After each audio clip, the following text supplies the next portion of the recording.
All right, good evening and welcome. I wanted to welcome everybody to the Los Angeles County Officers Pride Society Leadership and Visibility Zoom. Thank you so much for joining us today. We have an incredible panel of leaders within many communities. And so this is an opportunity to listen to them, share their insights. And I'm also joined with some board members from the LACOPS. So I'm Jules Sohn. I'm the president of LACOPS, and I'm joined with Vice President Keith Ho, who's with the Sheriff's Department. Keith, if you wanted to say a quick hello, I'll stop sharing this real quick so that they can see you. There you go. Thank you, Jules. I really appreciate organizing this event and also every panelist joining us tonight. The Vice President, Alec Cops, really happy and glad to be here and seeing everyone here tonight. Thank you, Jules. All right, thank you, Keith. Yeah, so today we have an incredible panel of leaders throughout the LA County. And so I bring this up so that we have today, just briefly, and I'll have them speak a little bit more about their background in a bit. We have Chief Rachel Johnson from Manhattan Beach Police Department. We also have Chief Don Mueller from the Cerritos College Police Department and retired lieutenant from the Los Angeles Sheriff's Department. We have LAPD Commander Shannon Paulson, and we also have LAPD Management Assistant Jeff Cox. So great panel, a great mix of folks. And with that, I'm going to go ahead and have them give us a little bit about their background in law enforcement and what position they have today. And so we'll start with, and I'll stop sharing because I keep forgetting that it's on. There you go. We'll start with Chief Rachel Johnson. Can you tell us a little bit about your law enforcement background and what position you currently hold today? Yeah, sure. Thanks for having me, Jules. I really appreciate it. So I'm currently the chief at the Manhattan Beach Police Department. I've been chief here for just a little over 2 years. This is my fourth police department. I started my career with the Orange County Sheriff's Department, spent almost 5 years there. I spent the bulk of my career at the Newport Beach Police Department, went through the ranks, officer, sergeant, lieutenant, before transferring to the Laguna Beach Police, the Laguna Beach Police Department as a captain in 2020. I was there about 2.5 years before I was appointed the chief of police here at Manhattan Beach. Along the way, I've kind of had a variety of assignments. I've had such as working in special events and out of the traffic division, being the mounted enforcement lieutenant, the explorer lieutenant, managed our jail. And one of the things I'm most proud of is when I was a captain at Laguna Beach, I was the COVID czar. I got to the city about 6 weeks before the pandemic. And when we didn't know anything about anything, and the city manager looked at me and said, "You can figure this out." And I was like, "Oh, yes, absolutely. This is absolutely what I went to the academy for." And I spent about 18 months being the COVID czar there and working really closely with our city government, our electeds, and our business community, just trying to find our way through, an unprecedented time. So I've had a really fun career. I'm happy to be here, and I'm happy to share my thoughts about leadership and visibility as we go on. Thank you so much, Chief. I definitely appreciate the broad background that you have, and you've seen different sized agencies, which is that'll be very insightful and helpful for a lot of the different folks that will look at this panel later. But yeah, thank you so much for joining us today. We'll go to Chief Don Mueller from Cerritos College, sir. Same question. Tell us a little bit about your law enforcement background and what your current position is today. No problem. As you mentioned, I started my career with the LA County Sheriff's Department. I spent 30 years with LA County Sheriff. I joined LASD in 1990, way back. After graduate academy, did a couple years in the jails. Became one of the first 2 officers in all of Southern California to acknowledge that I was gay. We were the first 2 to acknowledge we were gay without getting fired publicly back in 1992. 5 of us in 1993 walked in the parade for the first time. 3 LAPD officers, Lisa Phillips was one of those, and then 2 of us from LA County Sheriff. So that was a long time ago. A lot has changed since then. I spent a little more than 10 years pushing a black and white working patrol in the city of West Hollywood, love the city, love the excitement, working 12-hour shifts, nights, Friday, Saturday, Sunday nights from 6 at night till 6 in the morning. When everything breaks loose up on Sunset Boulevard. Had a ball, did 5 of those years as a field training officer before promoting to sergeant. Worked most of my sergeant years in the South Bay area as a field sergeant, training sergeant. I taught at the Sheriff's Academy. Eventually worked as a chief's aide at Sheriff's headquarters before promoting to lieutenant. Did a couple years as a watch commander out in patrol until I was working as the operations lieutenant for the Sheriff's Department. Has a college bureau. We provide security police services to 9 community colleges in LA County. So, and I ended up working as the acting captain while our captain was out of IOD for a year and a half as the acting captain of the college bureau, overseeing 167 personnel, patrolling 9 community colleges. And at that time, I had 30 years on, and the Cerritos College came knocking and asked me to consider putting in to be their new chief. Since I was already overseeing 9 colleges, going from 9 to 1 sounded like a great deal, especially when Cerritos is 13 minutes from my home. So I said, that sounds like a good deal. They're a different retirement system. So I retired from the LA County Sheriff's, and 2 weeks later started as the chief of the Cerritos College Police Department, going from 10,000 sworn to 15 sworn. But it's a great gig here. Absolutely love it. Got some good officers here.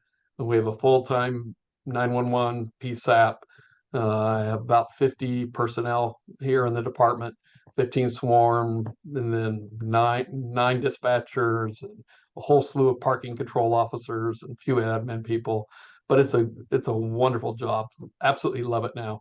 Good experience. I've been here a little over 4 years now as the chief. Wow, I didn't realize it's been 4 years. I think COVID kind of makes you forget that there's certain years that kind of seem to have disappeared, but I'm so glad that you're there, and thank you so much for your leadership and visibility in the community.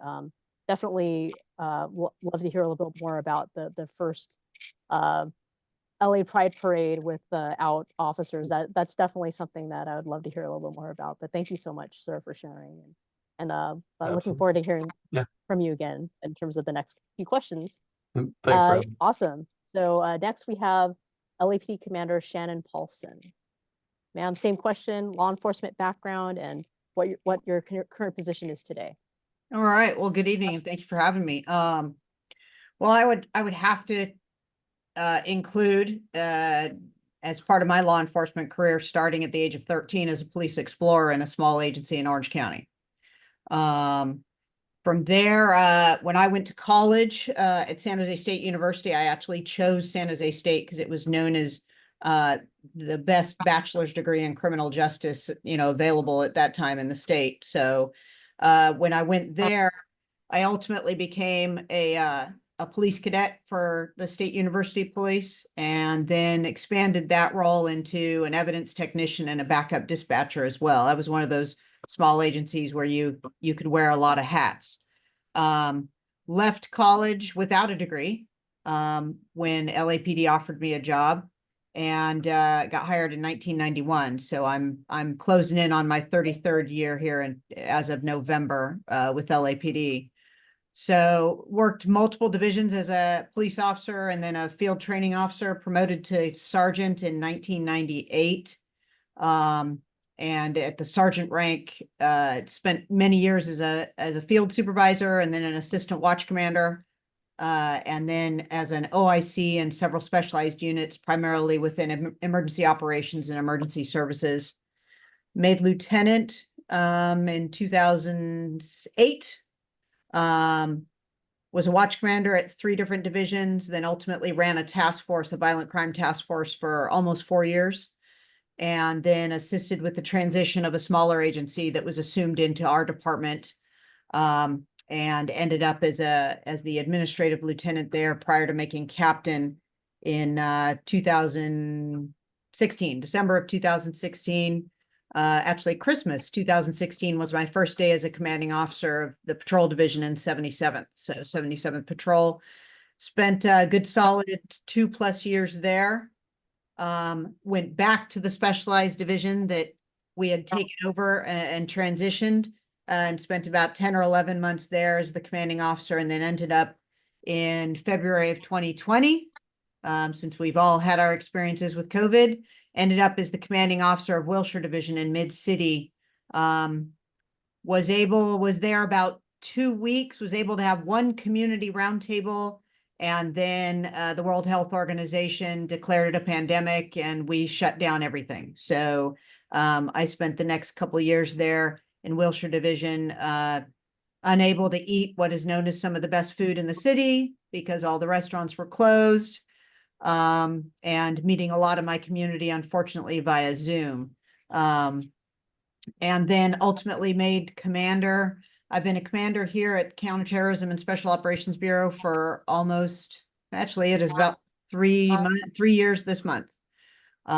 So right now I'm the assistant bureau CO running pretty much all the sexy stuff that LAPD does from a specialized standpoint belongs to me. So the dive team, the SWAT team, the horses, the dogs, the helicopters, the boats, the counterterrorism investigators and organized crime investigators in our major crimes division, they all belong to me. So enjoying that, and happy to be here. If I was asked to do it all over again, I would do it all over again. I still love the job. Thrilled to be doing it, thrilled to be part of the leadership, kind of helping that new generation along. So Thank you so much, ma'am. It was like, I really enjoy the context and the background of like all the things that you've had the opportunity to do, especially all the task forces. That's actually pretty unique, and definitely appreciate you being here and sharing your experiences. And the fact that you came in 1991, right around when Dawn was coming out and things like that. So I think it would be great to hear a little bit about some of the things that happened back in the early 90s. But yeah, thank you so much, ma'am, for being a part of the panel. And one of my favorite people's next, Management Assistant Jeff Cox. I actually met Jeff. He actually was in the academy, right, a couple classes before me. And he actually spent a lot of time in career development for the LAPD. So without further ado, Jeff, can you kind of talk about your background in public safety, law enforcement, Sure. And what you currently do today? Well, first off, you're looking at somebody that never considered a career in law enforcement ever. But I was an old actor, and I also did event production. So I produced Trish Yearwood's first event. I got to know Bill Bratton up in New York, and I had a bunch of different clients. One of them was Discover Card, which is what we did that for. Turn on the TV one day and towers are going down. After weeks and weeks and weeks trying to reach out to find out if they were okay, I found out that I lost quite a few friends that day. And acting and marketing just didn't seem like what I should be doing anymore. Fortunately, the LAPD, I was living in LA at that time. The LAPD, after working out, getting ready, they took me in. I couldn't believe it. I was so honored. It was everything I had done up to that point didn't matter. I was so excited about doing this.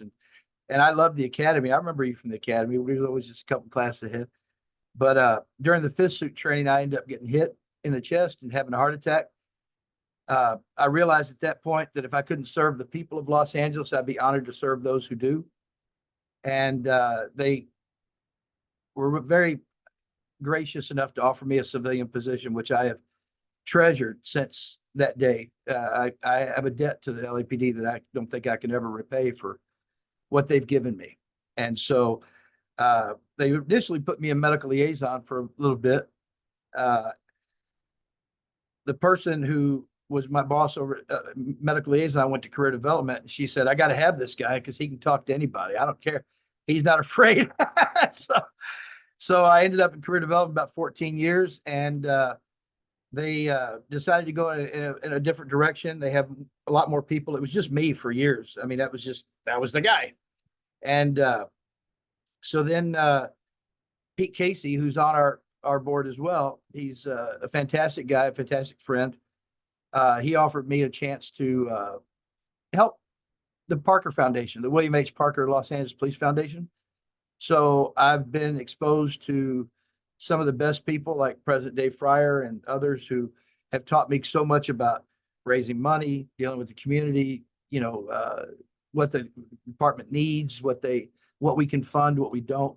And it just so happened I was in the right place at the right time when Jules walked in, and we had some institutional knowledge to help with the LACOPS. And I'm still bewildered, to tell you the truth, that an LGBTQ affinity group hasn't existed before now at this level. And that's why it's important that everybody here listening to this know that Keith O and Jules Sohn have been the driving force behind this organization that's only going to grow, and it's only going to offer more opportunities for the members and others who like having access to Rachel and Shannon and Don. These people they know what they're doing, and this is going to be something valuable you're going to take with you. You're going to help you promote. It's going to teach you about leadership and visibility. And I hope everybody pays close attention to those three. Me, you can kind of let me go, but those three, you want to listen to those three. Jeff, Anyway, we're gonna listen to you too. That's me. Okay. But yeah, thank you so much, Jeff. I always think about leadership happens at all levels. And you definitely are a person that exudes not only just leadership, compassion, and just the energy to do so many great things. And I appreciate you so much. Well, a lot of folks asked me why I hadn't promoted while I was in career development. I said, if I did, I'd have to leave career development. I love helping people promote. It was one of my passions. So thank you for letting me get a chance to talk about it again. Well, thank you so much, Jeff. And yeah, with that, we have a bunch of really great questions to ask the panel. So I'm going to kind of go and kind of shift around from person to person. So, what Chief Johnson had mentioned about having, prior to this panel, she talked about that they had a promotional process for sergeants at her agency. And so actually we are in the midst of the sergeant's promotional process within LAPD. And so this is definitely something that's timely. And so I'll start with the first question, which is to, actually, this is actually going to be to the first one, because this is related to promotion, is what motivated you or inspired you to promote? And so I'll bring that up for Chief Rachel Johnson to speak a little bit about what inspired you, because you've actually not only promoted, but you also moved to different agencies. So I was going to ask this question of you and also of Commander Paulson. So Chief Johnson. Sure. Thanks, Jules. Appreciate it. So I will tell you that I did not ever envision myself promoting at all. I was super happy when I was a beat cop. I went to the office of the chief of police for a handful of years, happy in there, learned a ton. That's probably where I learned how the sausage gets made in city government, was working in the chief's office, because you see everything that goes on. But even there, I was a happy old clam, and I was supervising myself. I thought I was doing a pretty good job, of taking care of myself. And I had a boss, sergeant, in our office, when the announcement for sergeant came out, he was like, "Well, let me know what help you need to get ready." And I'm like, "For what? I'm not getting ready for anything." And he's like, he basically very nearly ordered me to test. He didn't order me to test, obviously, but the pressure was strong to test from him and another sergeant in our office. And so I didn't really understand why, because I thought I was a good follower and a good cop, but really no interest in being a supervisor. And what I learned, sometimes people see things in you that you don't yet see in yourself. And so I, went through the process twice at Newport Beach for sergeant, got promoted the second time, in back-to-back years I tested.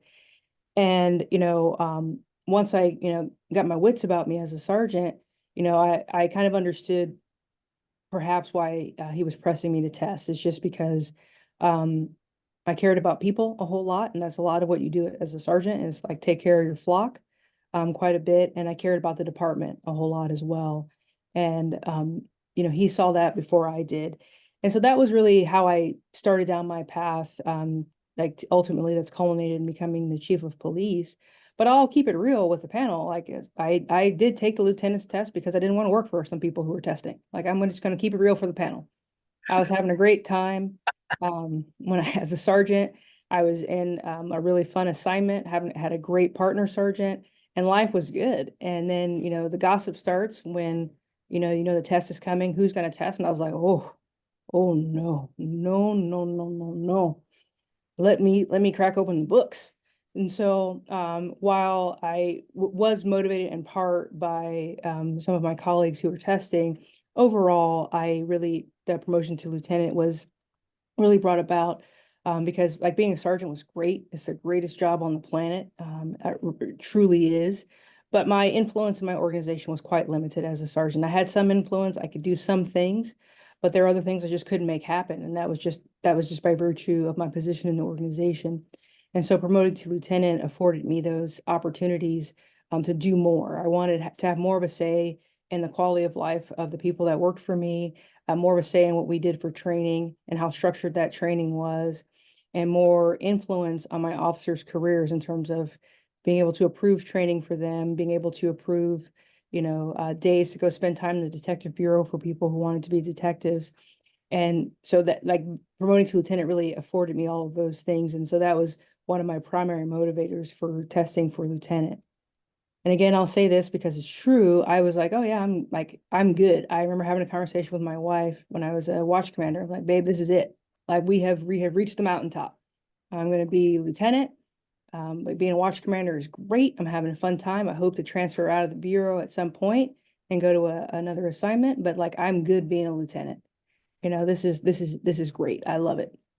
And then I kind of got an opportunity that I wasn't expecting to take on a captain's role at Laguna Beach. And I remember asking my current chief at the time at Newport Beach, like if he thought I should test for the position, and really kind of trying to seek his blessing because he was such a great mentor and friend to me. I'm like, yeah, this will be a great experience to test. And he looked at me, and I won't forget this in his office. He goes, Rachel, you aren't assuming they're going to give you the job. Like you should probably consider that they might give you the job and what you're going to do then. And that really hadn't crossed my mind. I was like, oh, I'll just take the test and it'll be great. It'll be great experience for me. And I ended up, getting a gig, and it was a really fun time. And again, my career and the things that get me out of bed in the morning, as I've promoted, have been about the people that I work with, the people that I serve, my lieutenants and my sergeants and my professional staff. And so becoming captain over at Laguna, new department, but it was the city next door from Newport Beach, so I wasn't wholly unfamiliar. But new department, new culture, definitely different. But the ability to, again, make people's lives better, the people that I work with, whether that was equipment or a process or a procedure, or just sometimes just explaining why we did things, was just very rewarding for me. And at least this time when I promoted to captain, and I've been a captain for about a year, I did say, okay, well, maybe chief's in my future, sort of thing, and just really tried to make sure that I was setting myself up for success. If an opportunity presented itself for me in terms of the work that I did, the connections I made, the things I said yes to. So my entire, career where I've, promoted here and there, has largely just kind of been predicated on being prepared for the next thing, and a strong desire to take better and more robust care of the employees of the police department. Thank you so much, Chief, for sharing that. And I do like the straight up answer about promotion too. That was Yeah. great. All right, Commander Paulson, same question about what motivated you and inspired you to promote. Yeah, well, I'm going to keep it real as well. There's some similarities here between mine and the chief's story. Because there are people that can definitively point to me as a young police officer too, swearing that this was where it was all at, and I had no interest in ever promoting, and I would be a P2 for the rest of my life. And then there came a time, I'll be honest with you, I tested and then interviewed for field training officer because I got sick of working with guys who had a lot more time on the job with me, which mean by seniority and respect, they were the car commander. You know, they set the tone, they set the speed. You know, they prioritized the calls, they decided who drove, they decided who did books. You know, and I got to a point where I wanted to go a little faster than a lot of my partners were. And so the only way at that point to do that was to be the field training officer working with the boot, working with the you know, the rookie right out of the academy. So that got me to be a field training officer. And then just like the chief said, there came a point at which, you know, I was cocky enough and had enough time on the job to start saying to myself, I can do that job better than they can. And that's pretty much what got me to test for sergeant, and then almost 10 years later, test for lieutenant. You know, and I will say probably if I had to make a decision, the most fun I had on this job was as a lieutenant. And that's not to say I haven't had amazing, fantastic jobs and experiences, both above and below that, you know, but if I had to quantify it and make a decision, it would probably be at that lieutenant rank. But the motivation after that, to assume command, take the captain's exam, and then later on take the commander's exam, that motivation shifted just a little bit. That definitely became more of a, I believe I have more to offer. You know, and kind of there's a legacy I want to leave, and there's something I believe I can contribute to this department and to this profession at a higher level. And I want to have more of an impact, and accept that challenge. So that's pretty much what motivated me at that point. I will say there was a turning point, very similar to what Chief says about the people who picked up, kind of sees things that you maybe don't see yourself or in yourself. I had a mentor when I was a sergeant, kind of a cocky sergeant, you know, 6 years on the job or so, as a sergeant. And I had a captain who tapped me to be her adjutant. And, you know, it wasn't very long afterwards, you know, as, you know, she was pressing me and exposing me. And this is one of those people that you work for that would give you an assignment, or send you off on a mission, or with a question to answer or to figure out.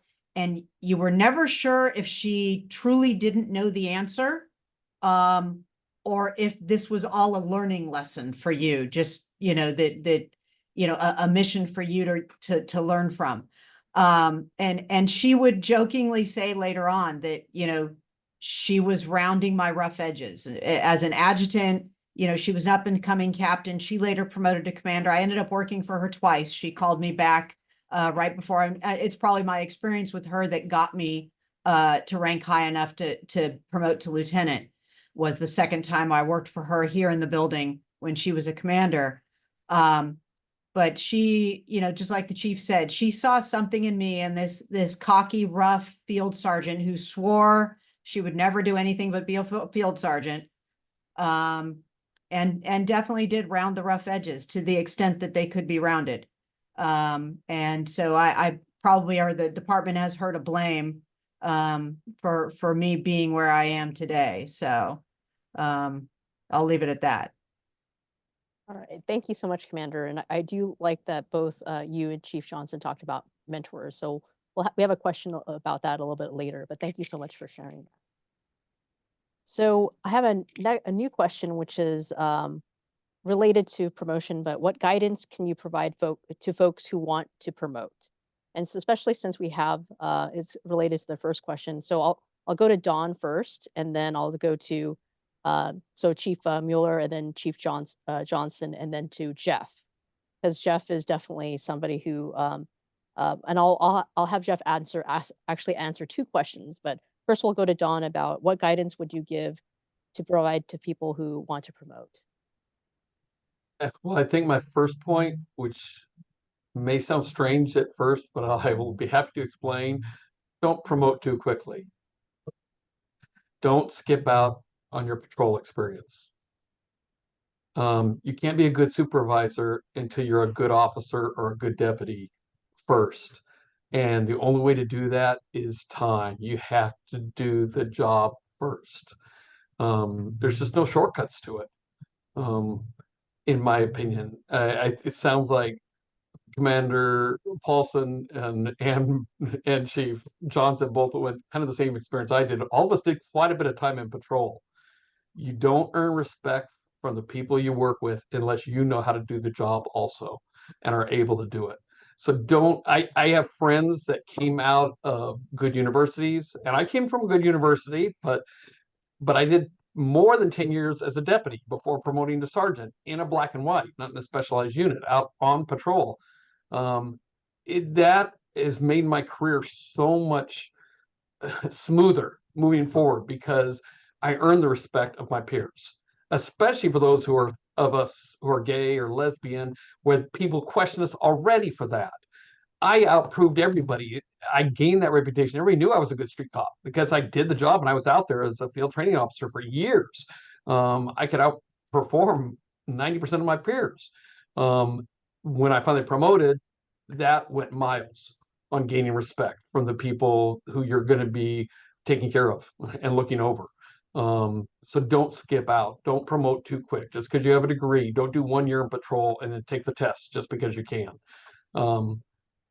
I've seen people do that and it hurt them in the long run on gaining respect. If you're promoting for sergeant or lieutenant, I'm a big believer in study groups. I came from a big department, much like Commander Paulson, LAPD Sheriff's Department. We have big departments, so when they test for sergeant, they're running in the convention center, and there's 1,000 people testing. There's a lot of competition. I'm a big believer in joining a study group because that helps you stay on track studying. When you try and do it by yourself, you got to be really disciplined. It's hard. I believe in getting a group together and splitting up all the policy sections that you need to study and all the tactical stuff that you need to study and breaking those up together, creating test questions together as a group, practicing together. You can divide and conquer a lot faster in a study group. And it keeps you moving so you stay on track until that test date gets here. So you get it all in because there's so much material to study. It's just kind of a little bit overwhelming at first. So I'm big on that. And if you're testing for a position that has an oral component to it, practice out loud, not in your head. Get a friend together, to get some questions together and practice it out speaking, especially if you haven't had a lot of public speaking experience, speaking in large groups. There's no replacement to actually practicing out loud, because that's when you realize what sounds good, what doesn't, where you stutter, where you hesitate. You've got to do it. Record yourself and listen to yourself. You will do so much better in the actual exam if you do those small little steps. Just trying to do it in your head is not the same as standing up and speaking it. So my big point right off the bat from the beginning is be a good cop. Be a good police officer, be a good deputy sheriff, learn the job, spend the time, be good, have fun and enjoy it. Don't rush it. That's some of the best times I had in my career was out there, even as an FTO with boots. Boots can be a pain, but I had fun out there as an FTO. You actually get to make the decisions, like Commander Paulson said. You get to call the shots and decide what we're going to do tonight and how quick we're going to move, and enjoy it. Learn the job, do well at it. Then when you get to the point that you start promoting and going to sergeant and lieutenant, when you're dealing with brand new officers or young deputies, you know what you're talking about because you've done it. And they understand that, they'll respect you for it, and you'll be a much better leader for it. You'll be a much more effective leader, and you'll take care of your people because you know what they're going through and what they're dealing with because you've been there. So just a couple spots that I think helped me do well as I promoted. Definitely, Chief. Thank you so much for sharing that, because we talk about what does it take to be a good leader, and credibility is part of it too. And so I definitely appreciate you sharing your insights on that. And with that, I wanted to go to Jeff actually, because he's actually helped a lot of folks promote within the LAPD. And so, Jeff, can you share some of your guidance that you would give to folks Sure. who are looking to promote? Well, my experience goes exclusively with the LAPD, but back in the day, we had a hunter delay consent decree that was put on the department. It was the best thing that ever happened. It made it equal. It made everybody a fair process. And it's something I've always championed because it was a righteous case. Department was doing wrong. We were made to do something, and that something was absolutely perfect. It was a consent decree that worked out perfectly. So career development was created. So these three folks that you see here, Chief Mueller, Chief Johnson, and Commander Paulson, they are in the process all the way through, but they also have sat on that panel. And a lot of people don't realize that it's difficult for those people to sit on the panel. A lot of people walk into the interview and they think, oh my God, they don't want to hear what I have to say, or I'm a worry to them or bother. I said, no, most people who sat on the panel, they are looking for the person they can put on their shoulder and say, look what I just found. They're fantastic, right? There's no better cheering squad for you than the people sitting on the panel, because they do not want to be in an uncomfortable situation. So when you go in there, everything's kind of in your favor. So our process is not weighted. I found out from Keith that the sheriff's has a weighted process, right? So unless they've changed it just recently, it's a pass-fail for the LAPD. So it gives you a baseline knowledge of what you should know as you enter into that position that you're going for, sergeant, lieutenant, or whatever, detective. It's not weighted. So what are they weighted on? The oral interview here. So one of the things that I fought for forever, and I had a couple people try to get me to stop doing mock orals because it was a waste of time. It's never a waste of time to do mock orals, ever. I told them, get rid of everything else I do, but keep that, and we're good. Because if 100% of the test is you promoting is based on your oral, that's what we need to work on. So we go, Commander Jeff Burt and I used to get into a lot of arguments because he would require people to use, he said, I think people should always wear their uniform. And I said, Jeff, you have zero body fat. You know what I mean? Of course you want to wear your uniform, but there are people that don't have zero body fat who feel more comfortable in a suit. And I almost got in trouble one time. A guy came in and he said, hey, I'm looking for Jeff Cox. We'd only spoke on the phone at that point. He walked in. He looked like Sipowicz from NYPD Blue. He had the Major Domo like shirt, jacket too tight. And I said, I only have a little bit of time to spend with everybody. And I asked him, I said, is that your son's suit? And so many people hated to hear me say that. When he made sergeant, he came back in his uniform and told me, if you hadn't have told that to me, it wouldn't have shook me up. You got to tell people the truth. So if you're working in a study group, which Chief Mueller's absolutely right, it's a pass fail, but you got to pass it, right? So why take on the whole burden when 5 or 6 people, you don't need to drag all the water home. You can get everybody to split that up, and it's a much easier carry. And those people should not be your best friends. They should be the people you respect. People that are, somebody's good at admin, somebody's good at this, somebody's good at that. Choose it like you would choose the Fantastic Four or the Avengers, right? You want to make sure the people that are there are going to help you, and that you also have the skill to help that person as well. Okay. So once you get through the test, we threw mock orals out. And I've always been on the side preparing people to see the 3 of these individuals. Okay. So what people also don't understand is that there is a civilian on the board. So the panel always consists of a civilian and two sworn. So the 2 sworn may like you and the civilian may not. You're down a third of the grade right there. It's important to use those communication skills that you got while you're on patrol, while you're working with the community. Everybody's got that skill set. Everybody, if you're a police officer, you've got that skill set. It's fear that's keeping you from stepping forward and saying, you know what, my experiences and what I've lived through, what I've studied, what I can apply, listening, big skill. You got to listen because you got to answer the entire question, right? With your knowledge, your experience.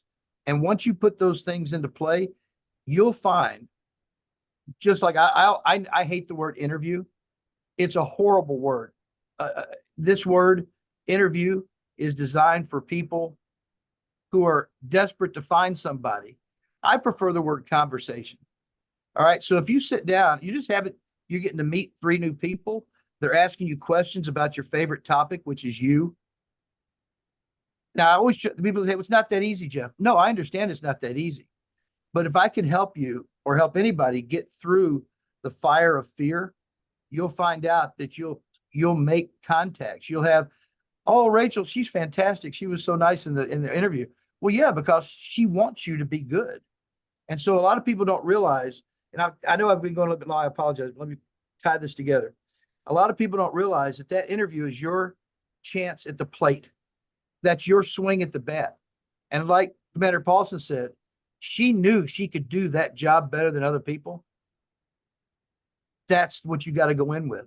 They want to see you be what you asking for them to give you.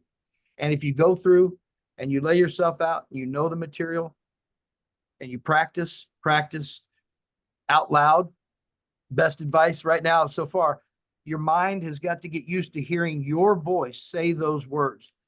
I just gave that advice to Keith just the other day about using his drive time to answer his own questions for lieutenant. I think that this is a fantastic opportunity to pick the brains of these 3 individuals, and what you're getting right now is gold. So thank you 3. Thank you for that. And thank you so much, Jeff, for your insight as well. And I wanted to ask Chief Johnson to also kind of give some key tips and guidance for people who are looking to promote. What would you say? Because I think it's definitely would be great to hear your insight from the different agencies that you've been a part of, and like the different levels as well. Yeah, for sure. And so the first thing I would say is know what you're getting yourself into. I think we all like have an idea what we think the sergeant does when we are, line employees. But you find out when you peek behind the curtain, the sergeant does a lot more stuff, right?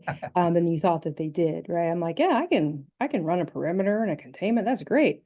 I gotta do workers' comp paperwork. Oh, shucks. I gotta go check on the jail. Like, oh, okay.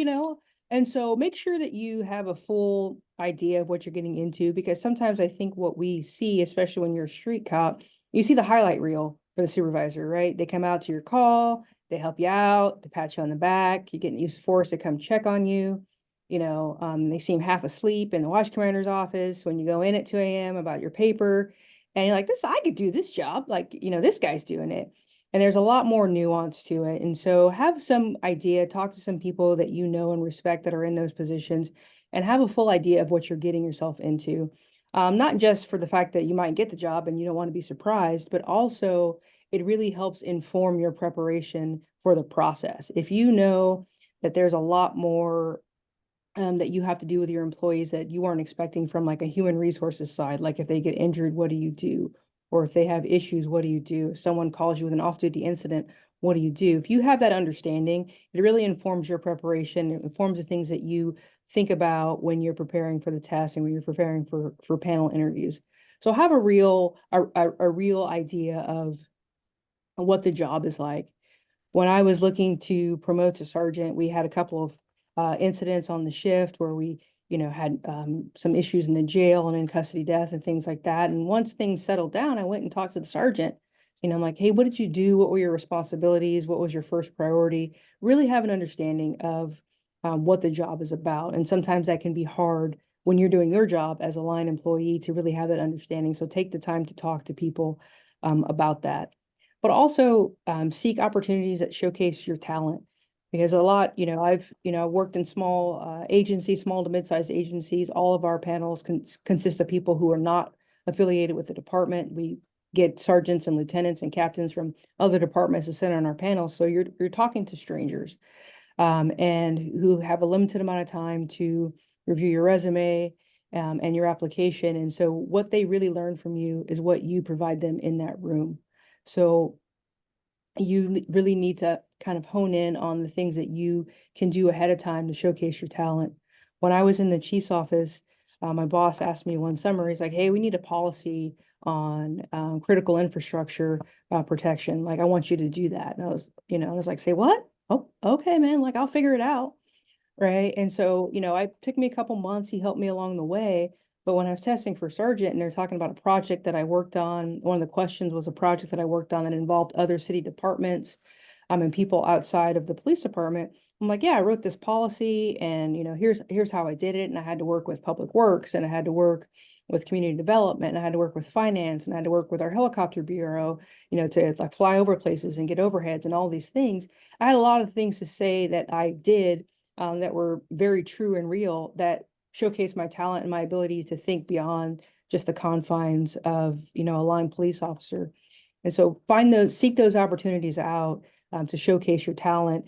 And like also just to see, like, you're pulling the curtain back when you're talking to people who do the job already. You're pulling the curtain back when you find things to showcase your talent, but like to see if this job is for you right now, right? And I'll close with, because I want to make sure that we can move on to other questions, to highlight some of the things that Don and Jeff said. Well, number one, when we're on panels, when I sit on panels, which I love to do, and I do as much as I can now, we're rooting for you. We want you to do well. Okay. But we need you to hit the points, right? And I tell everyone this. I just told my sergeant candidates this: do not bring other people into the room with you. Small departments, everyone knows everyone. And so your answer should not be about, well, I know that I haven't done this thing because, the person coming after you has done that thing. No, it's about what you have done. Don't bring those people into the room with you. Talk about what you've done, stay on your message. And if you're one of those people who's like super humble all the time, like now's not the time. Okay. If you saved a busload of nuns from like driving off a cliff, like now's the time to tell that story and what a great leader you were. Right. And so you just have to remember that the other candidates aren't talking about you in their panels, right? And if you don't say it to that panel, especially because our panels are always outside folks, it didn't happen. It like quite literally didn't occur in your career. And so when you're looking to promote and you're looking to set yourself apart from other candidates, and our panels, our processes are scored, so they're like 92 point whatever. Like there are inches sometimes between number 1 and number 3. You're talking about 0.2 between all those 3 candidates. And so everything that you do, everything that you say truly matters in those panels. And so you cannot afford to be humble. You cannot afford to miss those opportunities to talk about things that you have done. And the last point that both Don and Jeff brought up that I want to hit is you have to practice what you're going to say, because it sounds great in your head until you realize that you actually can't pronounce S's very well and you sound ridiculous, right? And you should probably use different words to say that same message when you are actually speaking with a panel. And so, and having, I call it a bucket of questions, because there are standard questions you're going to get asked in some form or fashion. Your, knowledge, skills, and abilities, your fit, why you're ready to be the next, whatever, like those are all standard. Have some answers to those. So that when you get asked that question, because it's usually one of the first ones, right? You have somewhat of a prepared answer. It doesn't need to sound canned or robotic, but know where you're headed with that answer. And it gives you some time to breathe, right? Because you're nervous, gives you time to get your wits about you and stop sweating in your suit. And, it allows the panel to get to know you as well. And then the final thing, even though I said the last thing was the final thing, is about attire. I never wear uniforms, because like invariably one of my pins or my tie bar will be askew. And now some panelist is focused on my tie bar and my pin and not my answer. So I always wear suits. I always get a new one to fit my current body. And you look good, you feel good, you get confidence from that. But I can't say enough about wearing what you're comfortable with. I will say that I never wear a uniform because things just get all weird, but that doesn't mean that that's for everyone, but wear something that will give you confidence as you sit before that panel. Thank you so much, Chief. That was very, very insightful, and I appreciate that. And yeah, we're going to pivot a little bit to a more philosophical question for Commander Paulson. And so this is kind of a broad-based question of what would you say makes a good leader, and what is the difference between a good leader versus a good manager? Well, I'm going to take the second half first. Definitely 2 different roles. And I will say that a leader, to be a good leader, you have to have a certain amount of good management skills. But that is by no means everything. And a good manager, an excellent manager, will not necessarily make a good leader. You know, because management is about the systems and organization and getting things done, whereas a leader relies a lot upon, you know, motivating others within that system, that sort of thing, mentoring, leveraging, delegating, empowering. So the first thing, and this goes back quite a bit to what Chief Mueller said, credibility. You know, especially in the challenging field of law enforcement, cops follow other cops, right, wrong, or indifferent. That is, and that's not to say it can't be overcome, but it certainly, it is definitely beneficial to have some credibility and to be able to speak from experience and walk the walk. That's not to say you have to know everything. A leader needs to be able to admit they don't know everything. A leader needs to be able to admit that there are subordinates who could know more than them about certain things. But a leader's credibility also relies on their work ethic, their proven work ethic, their sense of honor and duty,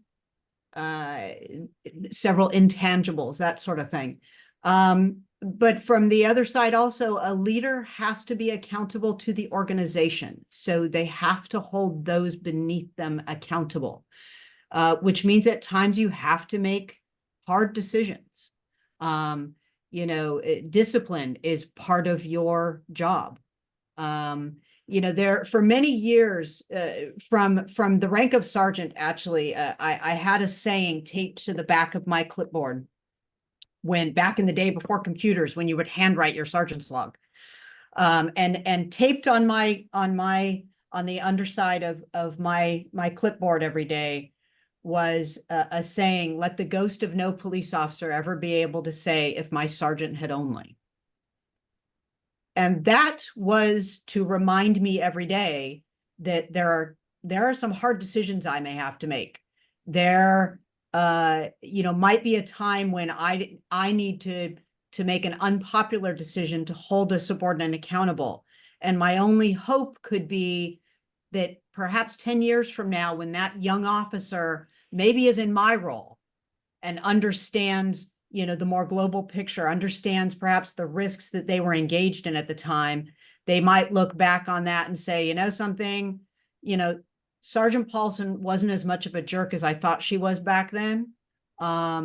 You know, and they might hate me going home sometimes, but they've got a job going home. Okay. And they're still alive. And that was kind of my role. I redid that. And actually, when I made lieutenant, had another form of that hanging on the wall over my desk.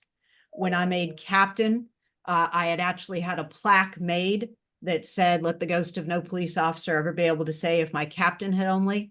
And there was an individual who I mentored as a captain who promoted behind me, who I then handed that plaque off to.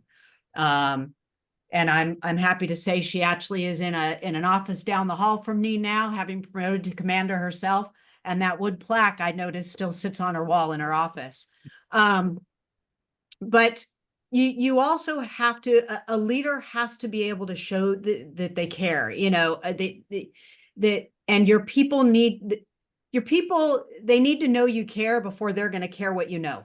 Okay. They need to know you care about them and their welfare. They need to know that you care about the mission and that your motivations are true and honest, and that you share that mission and that vision and values. And then I would say, finally, you know, make a decision and own it. You know, when your people come to you for guidance, it's because they're at a loss and they're looking for something. And you might not know the answer, and your response to them might be, you know something, I'm not sure, but let's go find the answer. And you walk them through it. You guide them through that.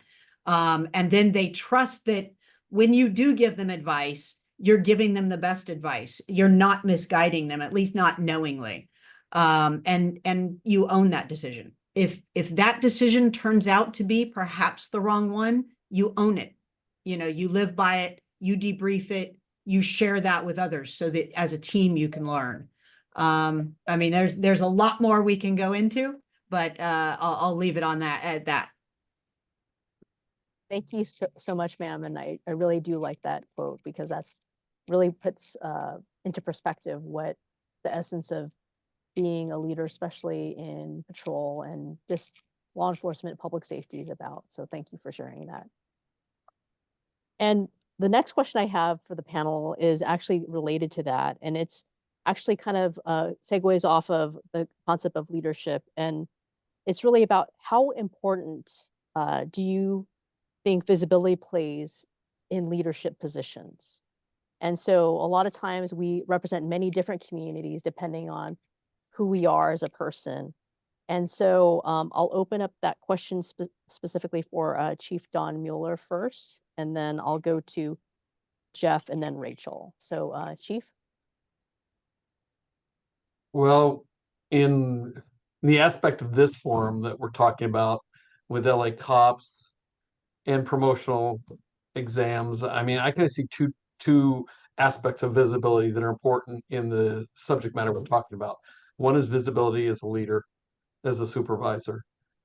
I think all of us have worked for captains who we never saw, or lieutenants who their door was always shut. They were basically non-existent.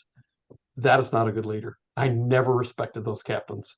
That I saw them on very rare occasions, and early mornings or graveyards never saw them. They just were non-existent, and nobody respected them, and it showed.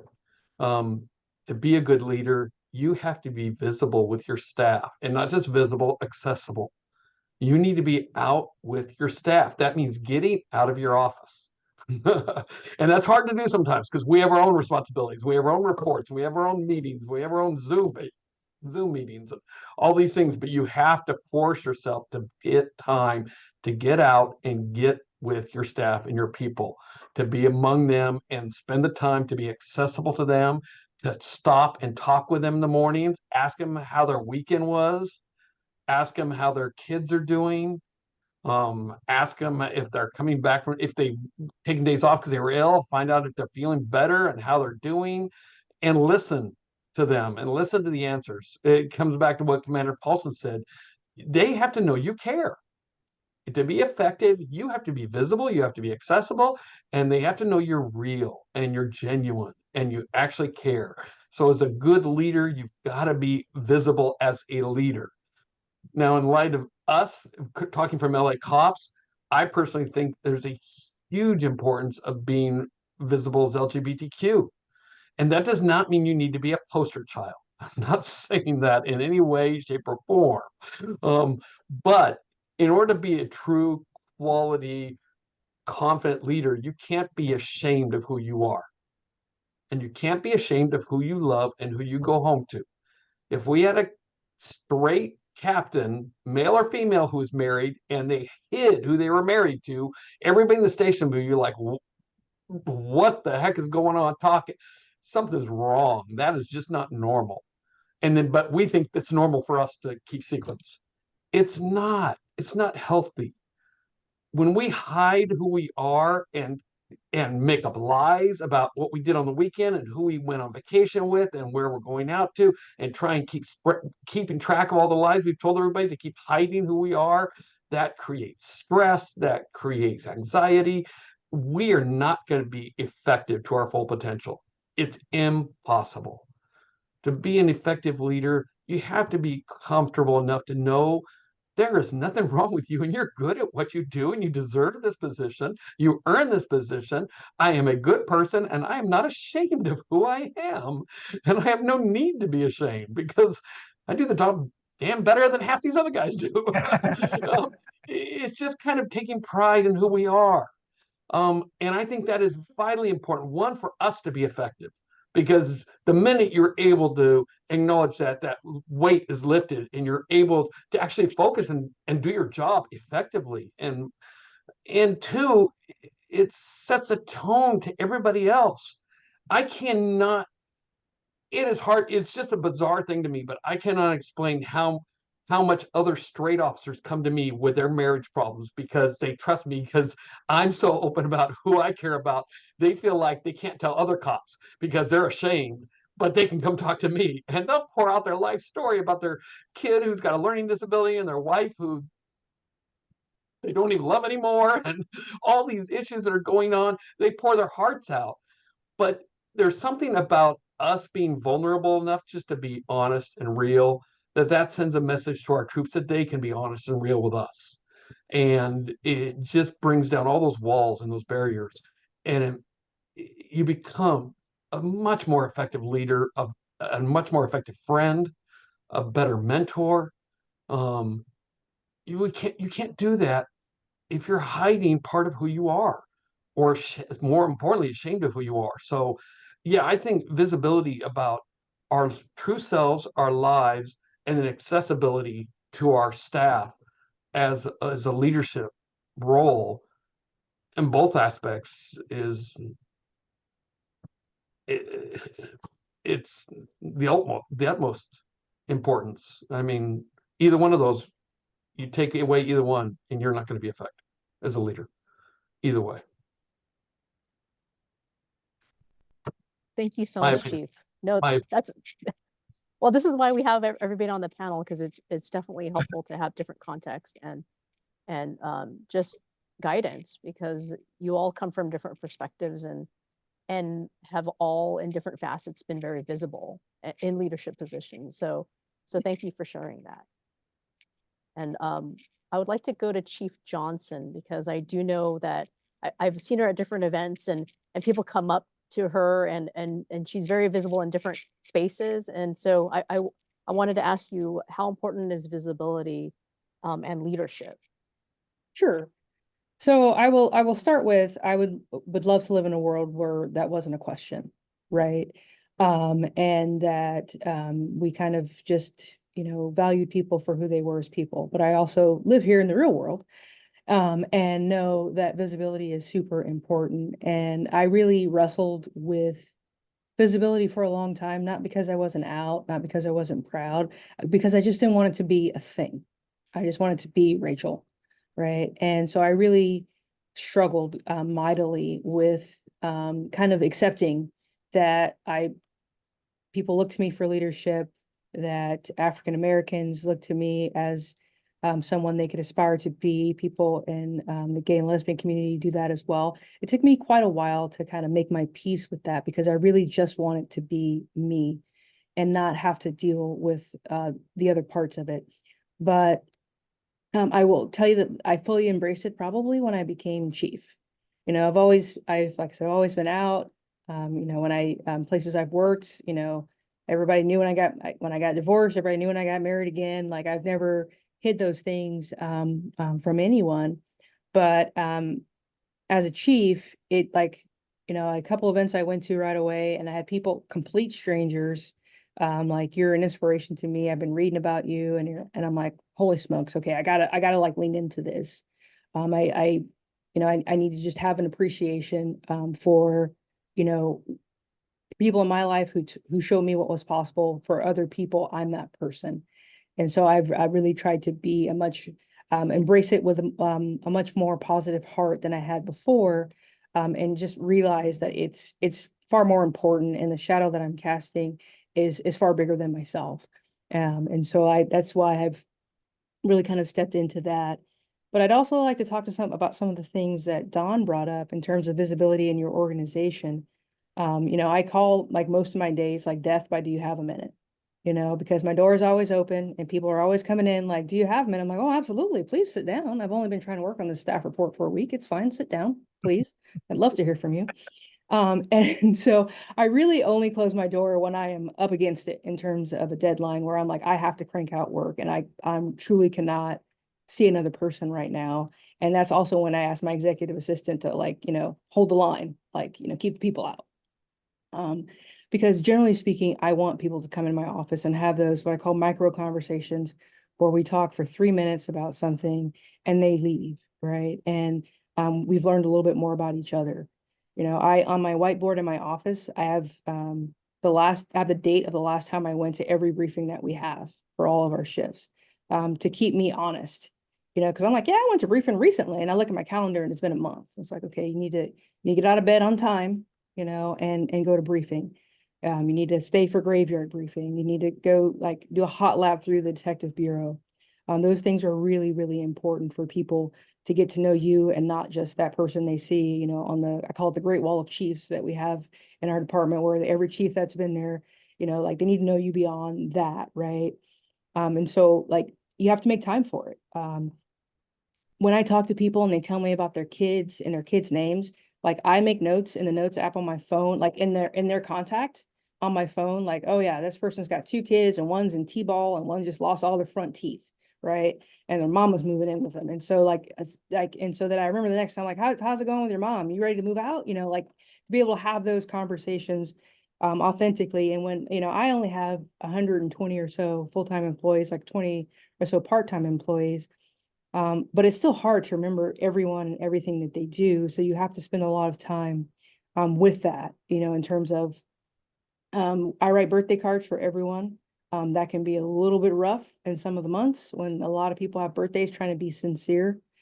But they need to see that you see them as well. And so if I know anything about that person, like I will include that in the birthday card. Like, oh yeah, sorry the Angels are again terrible. But you know what? They have a nice stadium, and like talk to them about things that are personal to them. For if I have an officer or a professional staff member who experiences a loss, I send them flowers. They have a kid, I send them a cake. I spend a lot of time making sure that they know that I see them. One of my officers, his wife had hip surgery. He was off for 6 weeks. So I sent his wife flowers, right? And when he came back to work, he came to my office and hugged me. Just because like the day she got him, she's having a real bad day with her pain, and it really helped, right? And so I would agree with Don in that visibility means it means a couple of different things. One is certainly being a African American lesbian in law enforcement. I am definitely unicorny, approaching unicorn status, and so I need to embrace that. But also how you are around around your organization, around your bureau, is important as well. People need to see you, and they need if I'm big in my open door policy. I'm like, yep, if you want to talk to me and my door is open, come in and start talking. If you need to talk to me about something like important, then you need to make an appointment. But like my assistant will get you on my calendar at the soonest availability that I have. And she's really good about that, almost to my detriment. I thought I had 2 free hours today. And she's like, oh, so-and-so wants to talk to you. And there went one of those hours, right?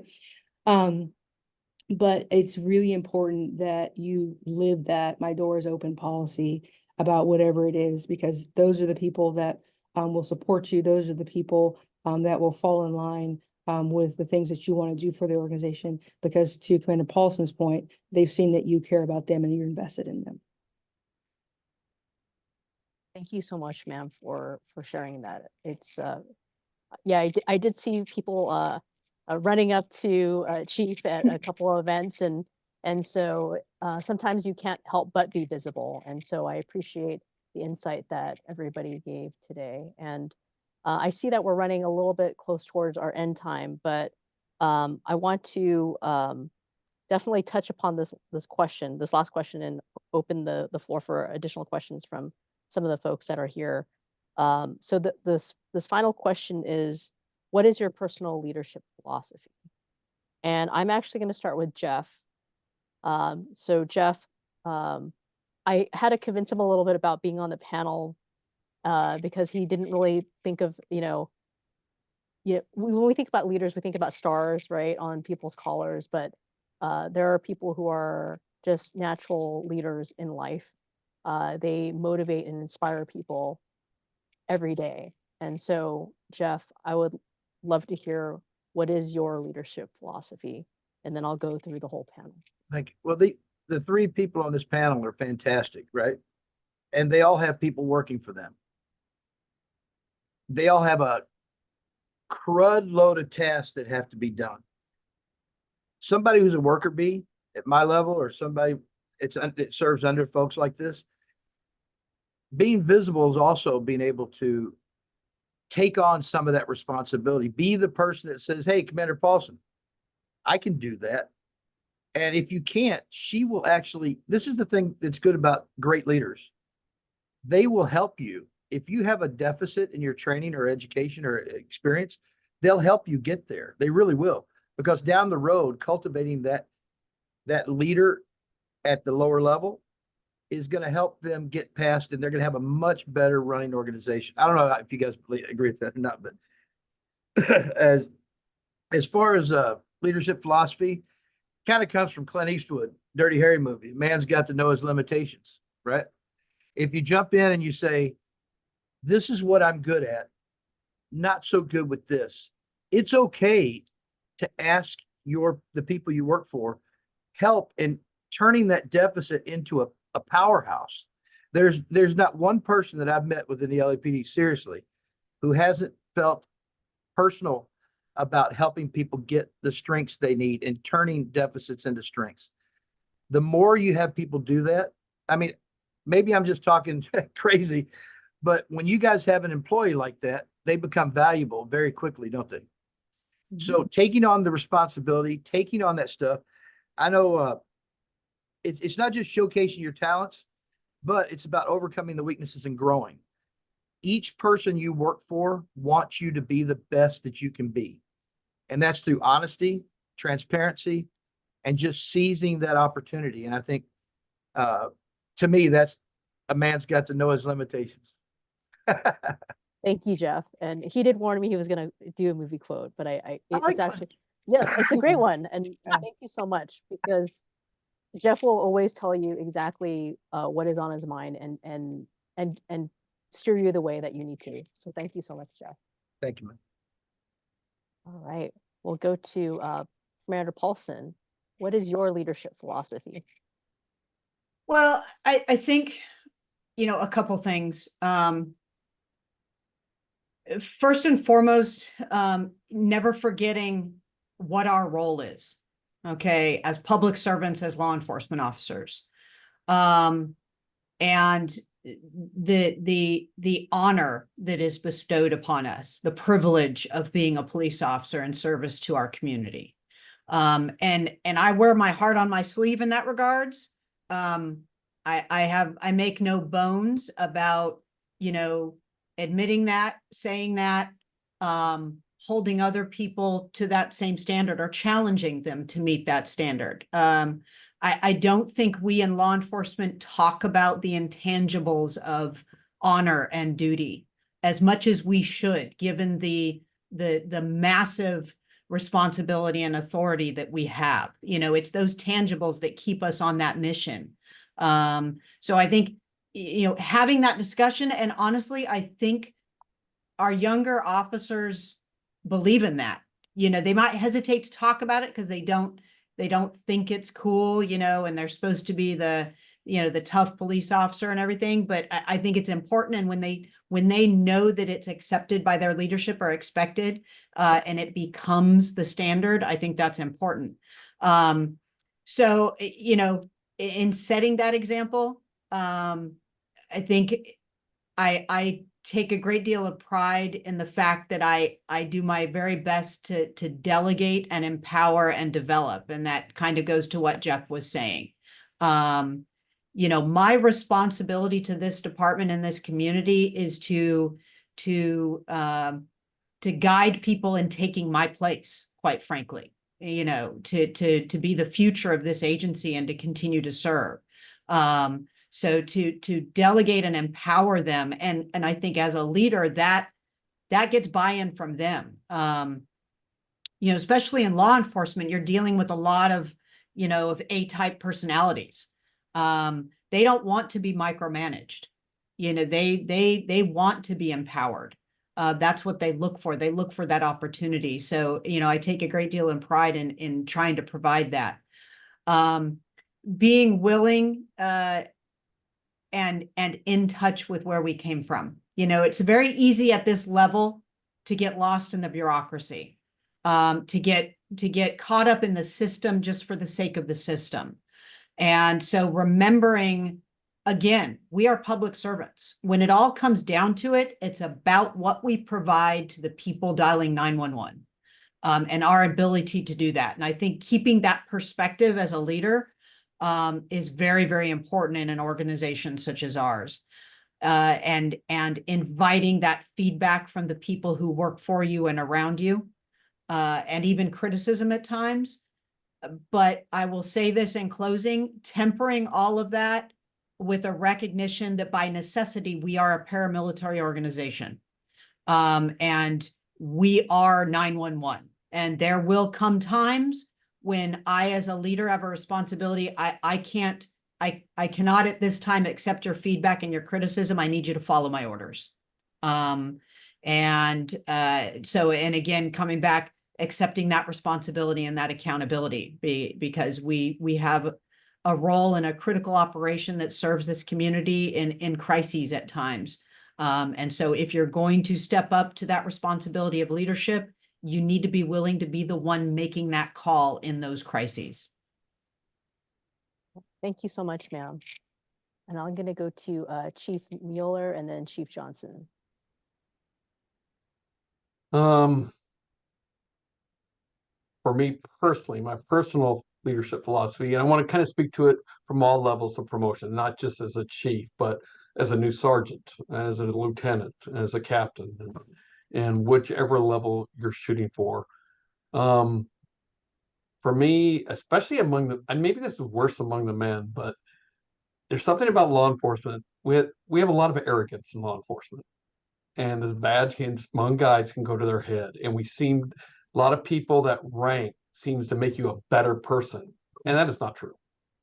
I'm proud of what I do. Don't get me wrong. I love this job. I'm proud of what I've accomplished. I'm proud of where I'm at, but it is still a job.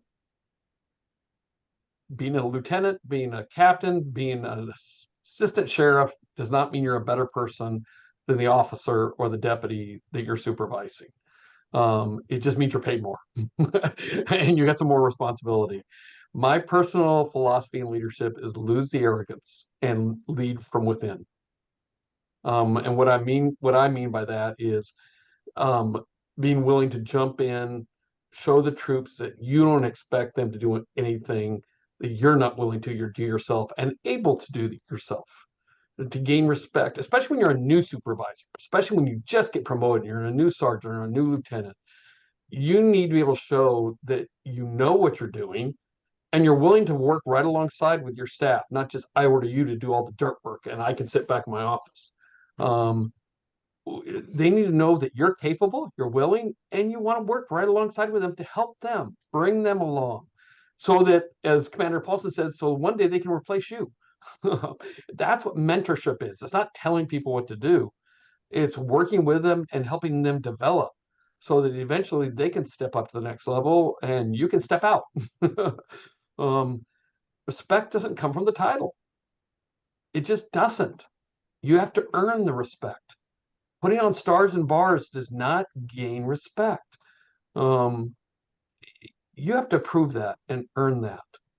So my philosophy is one, for me personally, I have to tell myself, drop the arrogance. Yes, you're chief now, but that is not the point. They know you're chief. You don't have to remind them you're chief. They know that. Get in, do the job, earn the respect. And then when you have to make the call, when you make the call, they'll respect you for it and they'll follow you. And part of that goes with it is genuinely care about your staff. That's part of my leadership philosophy. Because if I don't care about my staff doesn't respect me and they won't follow me. And that has to be genuine, not just surface talk. Actually spend the time to make sure they're doing okay. Find out what their goals are. What do they want? Do they want some specialized training? If so, help them get into that training. Do they want to promote? Then help guide them into somebody who could work as a mentor with them, or help them develop a study group together. Help them make those steps so they can get that promotion.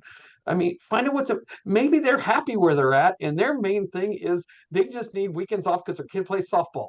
Okay, let's see if we can help work your schedule as best as possible so that your life is better, so that you're able to spend as much time with your kids as you can and still have a good career so that you can provide. But find out what's important to them and genuinely care about your people. it's not about us. I mean, we all do this because there's a point that we want to succeed. We want a good life. We want all that too. But if all we care about is ourselves, your staff is going to see that, and you're not going to be a good leader, and they're not going to listen to you, and they're not going to respect you, and they're just waiting for you to move on. To me, that's just not my style of leadership. My style is drop the arrogance, get hand in hand with them, help them, give them what they need, support them in what they need and what their goals are and their things are. Actually care about them. And if one of my reports is a little bit late because of that, so be it. I try and get those on time because I don't want to lose my job either. But Okay. but just be honest and genuine and humble. Thank you so much, sir. And with that, I'm going to go to Chief Johnson, and then we'll have Sergeant Keith Ho close out in a bit. But Chief Johnson, what is your leadership philosophy? So thanks for that question. And so my leadership philosophy is shaped a little bit by my time in the military and in the Marine Corps, you know, is always the first priority is mission accomplishment. Second priority is troop welfare. But what they don't tell you is like mission accomplishment is here and troop welfare is like way down here, you know, sort of thing. At least at that time when I served in the military. And I always just felt that that was out of balance. And so but the first thing I'll say about leadership is that you have to be yourself, and you may have a mentor that you really love their leadership style, but that may not work for you. Like you have to find something that is going to come across to people as genuine and real from you. And so you really need to like take some time, and this is a growth process. This happens on its own organically, but figure out who you want to be as a leader, figure out the qualities you like in other leaders, and find your own way to have those in yourself. Because if you try to be be tactical Joe, as I like to call it, you know, I had some mentors who were, you know, they're on the SWAT team, very tactical, and you're actually not tactical Joe. People see through that, right? So be the person. You need to be skilled and competent in all areas of the job, but be yourself. Do that in your own way. And so that segues into my personal philosophy that is related to what I learned in the military, but my philosophy is mission first, people always, right? We have a job to do, okay? And in law enforcement, we produce 0 widgets, right? We produce nothing, okay? So our job and our value lies in meeting our mission, right? Our value drives in engaging with our community to drive down crime. Our value is derived on the perception of safety our community feels, and also how our citizens feel like they are treated. And so like that has to be our overarching and our overarching goal and our North Star is accomplishing our mission, right? And everyone at the department has to be aligned with that because everyone has a part to play in that mission. From our parking control officers who see a lot of things that we don't see, who call in stuff, to our cops working in the middle of the night, they all need to be aligned with that mission. And to be aligned, they have to know what that mission is. So you have to say it. You have to say it a lot. You have to show people what you value by praising when you get what you want. Like if you know you're asking for people to be out in the middle of the night looking for catalytic converter thieves, and someone stops one, well, you need to be at briefing the next morning and congratulating that guy or girl for doing a great job. You have to show people what you value. But the first thing we have to do in this job, because we don't produce anything, is accomplish our mission, right? Make sure people feel safe, make sure people feel heard, engage with the community and their concerns. The second part of that is people always, right? Because this job takes people to do it.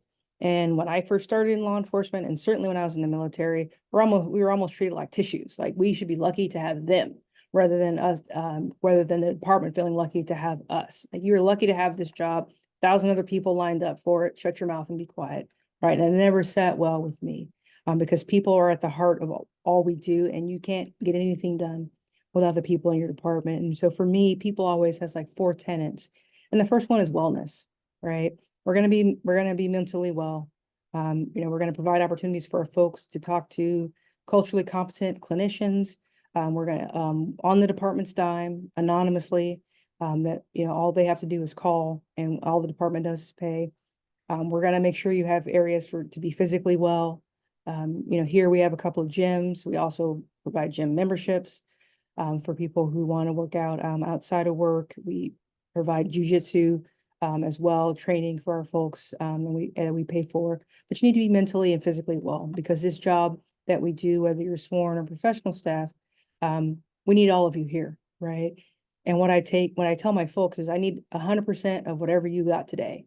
So if you just had a baby and you haven't slept, right? Well, I need 100% of that 70% that you brought with you today, because you're sleep deprived and, you know, just trying to keep your wits about you. But we need to be with our folks in those moments to let them know it's okay that things are happening in your life. I'm here to support you. I hear you. And while my expectations for you to be safe and things like that are unchanged, I get it if you are just not, you know, burning down the house with tickets and arrests right now because, you know, you're just trying to keep your eyes open. I get it. So we have to care about our people. We have to do things in support, direct support of their mental and physical wellness.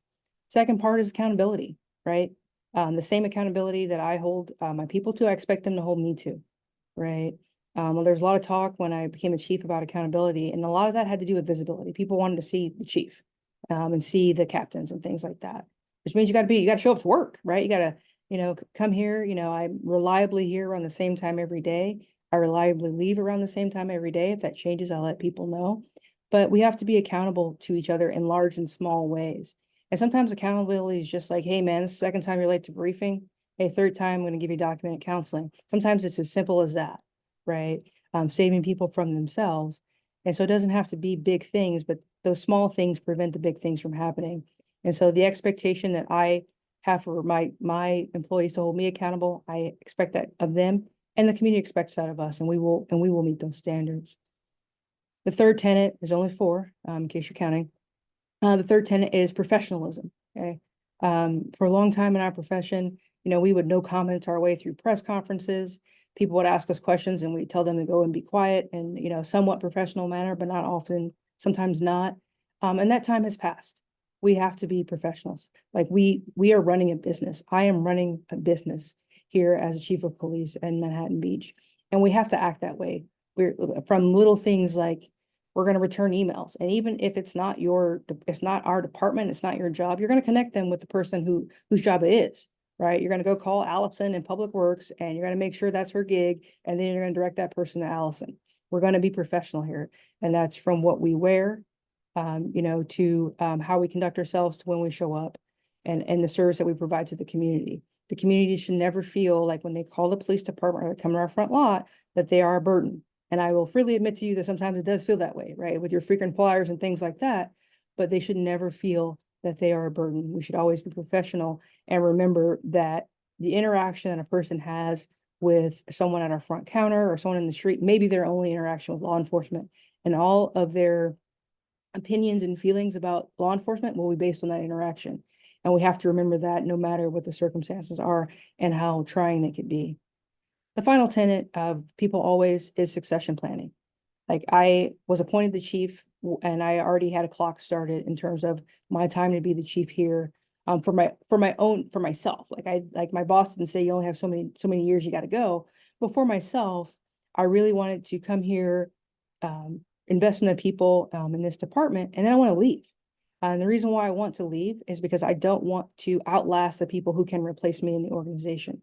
Like I'm very grateful for the opportunity to be an outside chief and to come to this department. But we have great people here that with the right mentoring, the right planning, the right opportunities, we have the next lieutenants, chiefs, captains here in the organization. And so one of my huge mandates for myself is to make sure those folks are ready in time for me to leave the organization when I want to go. And that's just really because I want everyone here to see that they can go all the way from officer to chief if that's their desire. And so I have to really make sure that I manage my time here to accomplish things I want to accomplish, but also make sure I've prepared the people who will be eligible and who can take my place. And so what that looks like right now for me is like my poor captains, like they're in my pocket most of the time. Like, oh, we're going to this meeting. You'll love it. I sit on this board. It'll be so much fun. Come with me. You know, and the only, you know, ask of them is like, be there, be a sponge, take notes, you know, ask questions of me when we're on our way back.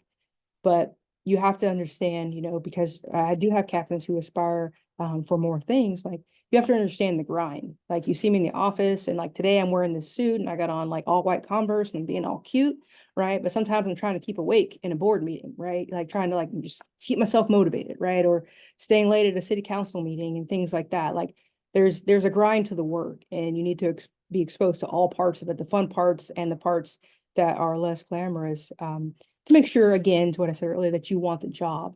But if I'm doing my job right and I'm playing my cards right, at every level of the organization, from the sworn side of the house, the professional side of the house, people will be ready for the next thing when the next thing comes.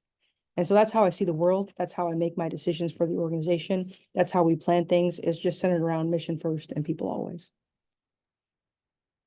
Thank you so much, ma'am. That's very Marine Corps. It sounds like and it's actually something that we can definitely take to heart, all the different tips and philosophies. But yeah, just the core mission of law enforcement and public safety, and the fact that we can't do it without our people. And so thank you so much for sharing that. And I know we're a little over our time, but we did have one remark in the chat that's basically a thank you to all the amazing folks on the panel for sharing their experience and thoughts. Very enlightening and encouraging.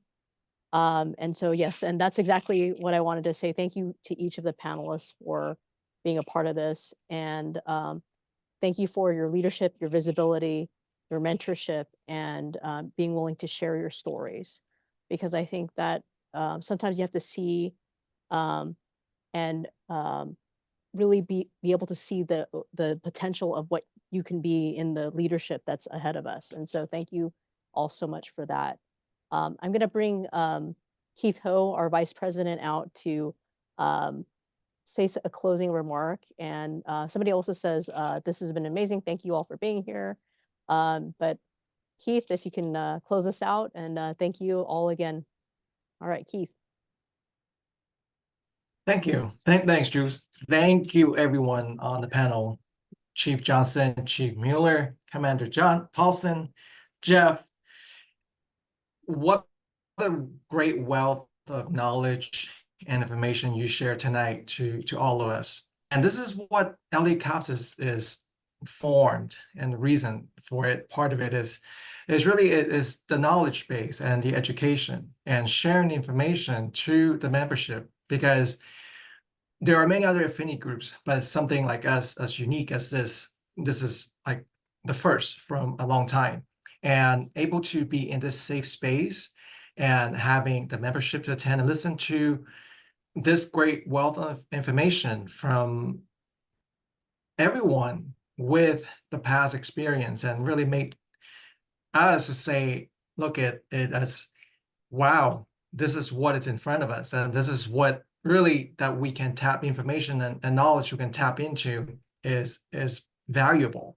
And so that's why LACOPS is here to support and create a space like this, and letting our membership to be here and feel safe and hear from others who had done the work and giving us the knowledge and passing on. Really, I see it as almost like passing on the torch and information for the next group to come. And this is why we're here. And Jewel had put up the website, lacopspride.org. On there, you can find information about us, who we are, what we do, and as well as past panels, the recordings, and as well as any future activities of the group that will be on the website. Thank you, Jules, and thank you everyone being here tonight. All right, thank you so much, Keith. With that, have a good night. We will have the recording available on our Facebook, and we'll also put it on our website. Thank you all so much. Have a good night. Be safe. Have a good Labor Day weekend, and we will definitely have another event soon. So stay tuned, but have a good night. You Thank too. you. Take care. Everyone take care. Bye-bye. Bye.